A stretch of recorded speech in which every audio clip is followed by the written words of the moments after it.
वज़ीर-ए-आज़म इमरान खान के दौरे के हवाले से और कराची को दिए गए एक अहम पैकेज के हवाले से वज़ीर-ए-आज़म इमरान खान ने कराची के लिए 1100 अरब रुपए के तारीखी पैकेज का ऐलान कर दिया है। और कराची में न्यूज़ ब्रीफिंग के दौरान वज़ीर-ए-आज़म का कहना है कि तरक्याती पैकेज वफाक और सिंध ने मिलकर तैयार किया है। सूबाई राबता अमल दरामद कमेटी वज़ीर आला सिंध के मातहत होगी। देख रहे हैं अंदरूने सिंध लोगों को किस तरह उनकी मदद की जा सके। इसी पर बात करेंगे सीनियर तजियाकार एंकर पर्सन नसीम ज़हरा साहबा ने हमें ज्वाइन किया है। नसीम साहबा, बहुत शुक्रिया आपके वक्त। मैडम, क्या कहेंगी, मसाइल हल हो जाएंगे कराची के?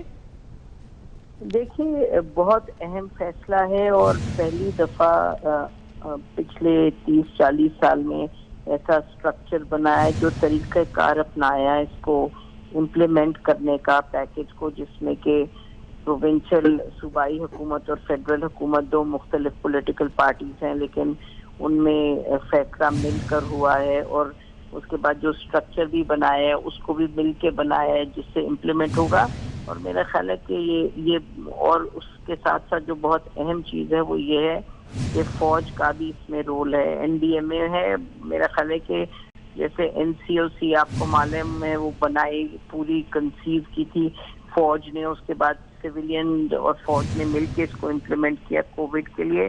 कराची से भी के हवाले से भी लगता है कि फौज की इसमें ज़रूर इन्वॉल्वमेंट होगी। और ये भी जहन में रखिएगा कि सिंध के हवाले से हमने देखा कि कोविड के दौर में कितना झगड़ा रहता था सिंध के में पीपल्स पार्टी के जो सियासतदान और जो पीटीआई के सियासतदान कराची में थे। तो इधर से मीटिंग खत्म होती थी, उधर से ये झगड़े शुरू हो जाते थे, ये आवाजें कसनी, स्टेटमेंट देनी। तो जो सियासी इसमें चपकलिश तो हल्का लफ्ज है, लेकिन उसमें जो झगड़े पड़ते हैं सियासी कराची के मामलात में, वो झगड़ों का ज्यादा चांस है। इसलिए अब हुकूमत को देखना होगा, इमरान खान साहब को देखना होगा कि वो अपनी जो पार्टी के लोग हैं उनको किस तरीके से पाबंद करते हैं कि ये एक पॉजिटिव तरीके से देखा जाए और पॉजिटिव तरीके से आगे लेके चलें।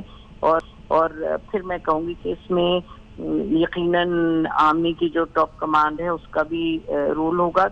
और अगर आप कराची के मसाइल देखें जो पिछले 30 साल से बिगड़े हैं, 30-35 साल से, उसमें अगर इलेक्टेड पार्टीज की नाअहली का रोल है तो उसके साथ साथ इस्टेब्लिशमेंट का भी एक रोल रहा है। और फिर एमक्यूएम है हो या पीपल्स पार्टी, ये सबका रोल रहा है। तो आज जब एक कराची के लिए उम्मीद बनती है, वो इसलिए बन रही है उम्मीद क्योंकि वो तमाम जो अब लोग हैं, एक तरफ फेडरल गवर्नमेंट है, दूसरी तरफ किसी हद तक आर्मी, और सबसे ज्यादा अहम ज़ाहिर है पीपल्स पार्टी, उसकी हुकूमत है कि ये लोग मिल के काम करेंगे। तो अब जो आइडिया है, जो प्लान बना है, चाहे ट्रांसपोर्टेशन के हवाले से, पानी सूरज के हवाले से, और साथ साथ ये कराची इलेक्ट्रिक को भी देख रहे हैं कि क्या करें, तो ये तमाम जो 1100 अरब रुपए का पैकेज है ये बहुत अहम है। लेकिन ये मैं कहूँगी कि